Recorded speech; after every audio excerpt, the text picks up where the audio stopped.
À Abidjan, Côte d'Ivoire, 4 jours après le début de l'année 2019, la jeune chambre internationale universitaire d'Abidjan a procédé à sa rentrée solennelle, marquant le lancement officiel de ses activités. Les images tout de suite dans cette édition. À Diokwe, dans l'ouest de la Côte d'Ivoire, s'est tenu un atelier régional de consultation pour la lutte contre le changement climatique. Notre correspondant sur place nous fait le point tout de suite dans cette édition.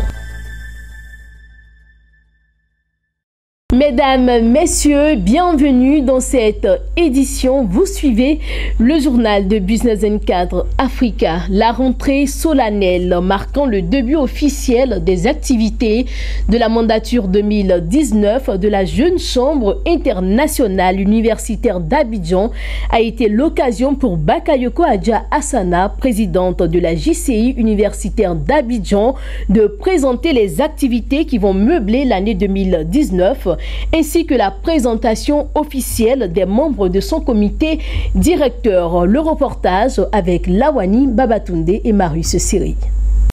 4 jours après l'entame de l'année, le moment est venu d'investir la nouvelle équipe dirigeante de la Jeune Chambre internationale section Abidjan universitaire. En tête d'un commando d'une dizaine de personnes, Hassana Bakayoko rêve d'offrir une année des plus inoubliables à tous ses membres. Présidente exécutive 2019 de la Jeune Chambre internationale universitaire Abidjan. J'espère tout simplement que je pourrai relever le défi et je pourrai montrer à mes amis que vraiment, ils ont bien fait de m'élire, que j'étais la bonne personne pour conduire le mandat 2019. Une année réussie sous-entend l'organisation de nombreuses actions à impact réel. Pour la mandature 2019, la nouvelle équipe dirigeante de la JCI Abidjan universitaire propose un programme d'action aussi divers que varié, avec un accent particulier sur l'utilisation efficace des TIC. On a d'abord 5 formations internes destinées aux membres et membres potentiels de l'organisation Jeune Chambre, 2 formations publiques destinées aux étudiants des grandes écoles de la place, des grandes écoles et universités. Et comme projet phare cette année, nous allons un forum sur les stages, emploi et entrepreneuriat jeunes. En plus du forum, nous avons une journée d'échange avec les élèves des différentes écoles parce que nous nous sommes rendus compte tout à l'heure, lorsque l'un de nos officiels l'a dit, que la Jeune Chambre, c'est pour des personnes qui sont jeunes. Mais on s'est rendu compte que ces personnes rentrent là tard. Donc, en effet, en organisant des séances d'échange avec des étudiants, ça nous permet de faire en sorte que ces derniers-là connaissent très tôt la Jeune Chambre. À côté de cela, on a un autre projet qui est le séminaire de formation des leaders d'associations. Parce que, étant donné que nous sommes une organisation, on a un très bon modèle de fonctionnement. Il serait intéressant de partager ce modèle-là aux autres associations. À son niveau, il faut qu'elle soit courageuse et qu'elle oublie son problème. Elle n'a pas de handicap. Parce que l'handicap peut annihiler ses capacités. Elle n'a pas de handicap. Il faut qu'elle soit courageuse, qu'elle soit persévérante, qu'elle soit dynamique comme elle a montré et qu'elle s'intègre au monde d'aujourd'hui, qu'elle arrête d'avoir peur de ce qui ne doit pas l'effrayer. Voilà. Et je pense que si elle suit ça et qu'elle suit son programme, elle va réussir. La JCI Abidjan universitaire, à l'image des organisations locales membres que compte la Côte d'Ivoire, ambitionne d'offrir des opportunités de développement aux jeunes Ivoiriens et leur permettre de créer des changements positifs pour établir la paix dans le pays et dans le reste du monde. La Côte d'Ivoire s'est engagée depuis 2011 dans le mécanisme de réduction des émissions de gaz à effet de serre dû à la déforestation abusive et à la dégradation de la forêt. À Diokwe, dans l'ouest de la Côte d'Ivoire, la lutte contre le changement climatique va connaître sa vitesse de croisière. Un atelier régional de consultation des parties prenantes, celles du Guémont et du Cavalier, ont récemment réuni les acteurs locaux. Objectif, les outiller pour sensibiliser et lutter efficacement contre ce fléau. Notre correspondant sur place à Diokwe, Théodore Konga, nous fait le point de cette rencontre.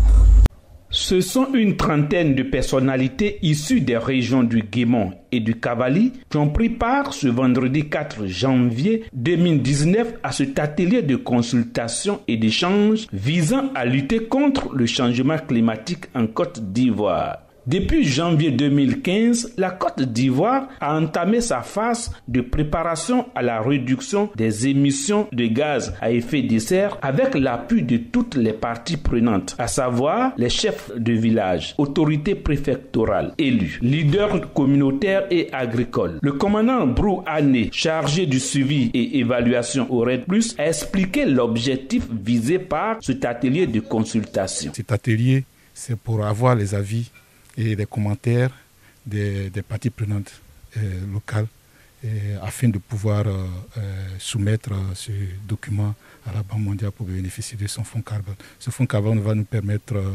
de signer un contrat, le contrat de réduction des émissions qui va à terme engranger des initiatives au niveau local. Au sortir de cet atelier, certains participants se disent satisfaits. Toutefois, les chefs traditionnels ont émis le souhait de pouvoir retrouver leurs différentes terres sacrées autrefois profanées. En parlant de la forêt elle-même, je crois que les organisateurs ont raison de s'adresser à la région du Guémon et du Cavali. Parler de la forêt noire, c'est parler de ces deux régions-là. Et aujourd'hui, nous sommes dans la désertification. Si un système va nous permettre de retrouver le couvert vert, c'est assez important pour nous parce que nous allons retomber dans nos saisons. On ne se reconnaît plus. C'est donc l'heure et le moment indiqué pour que nous revenions à nos habitudes. C'est pourquoi je remercie les organisateurs qui sont venus et qui nous ont associés. Mais aujourd'hui aussi, en tant que femme, ouais, si on nous demande, on nous dit aujourd'hui que rien n'est perdu, puisque moi j'ai mal quand j'ai fait le constat qu'aujourd'hui beaucoup de choses ont été blasphémées dans nos régions, nos forêts sacrées, nos rivières sacrées et tout ce qui est sacré. Et aujourd'hui on nous dit ces forêts qui ont été occupées dans la crise, que nous pouvons encore les restaurer. Je suis aujourd'hui comblé. Au thème de cet atelier du RED+, nous avons appris beaucoup de choses. L'importance de la préservation des forêts, quand nous savons que la Côte d'Ivoire a 11% de couverture et d'autres pays comme la France qui se trouve à 25-30%, la Côte d'Ivoire n'est plus un pays forestier. Il faut travailler pour ramener ce taux-là vers au moins 20% à l'horizon 2025-2030. Pour permettre à la Côte d'Ivoire de mieux se porter. Nous sommes un pays agricole et sans forêt, l'agriculture est vouée à l'échec. Nous ne sommes pas encore industrialisés. Il faut travailler pour que ce soit une agriculture harmonieuse, une agriculture participative. Fort de ce constat, il est impérieux que tous luttons contre la déforestation et la dégradation des forêts en Côte d'Ivoire en vue de garder le rang qu'elle occupe sur le plan agricole dans le monde. Et avant de refermer ce journal, cette information en images au Ghana, la progression de l'exposition des banques commerciales ghanéennes à dette publique et parapublique est en train de devenir une véritable source d'inquiétude. Mais le gouvernement ghanéen se montre serein et rassure qu'il n'y aura pas de crise des taux dans sa stratégie d'endettement à court terme 2019-2022. Il indique qu'il privilégiera désormais des emplois à maturité longue. Voilà qui met fin à cette édition. Merci à vous pour votre attention. Les programmes se poursuivent sur Business N4 Africa. Vous pouvez retrouver ce programme sur les réseaux sociaux, notre page Facebook et notre chaîne YouTube Business N4 Africa. À très bientôt.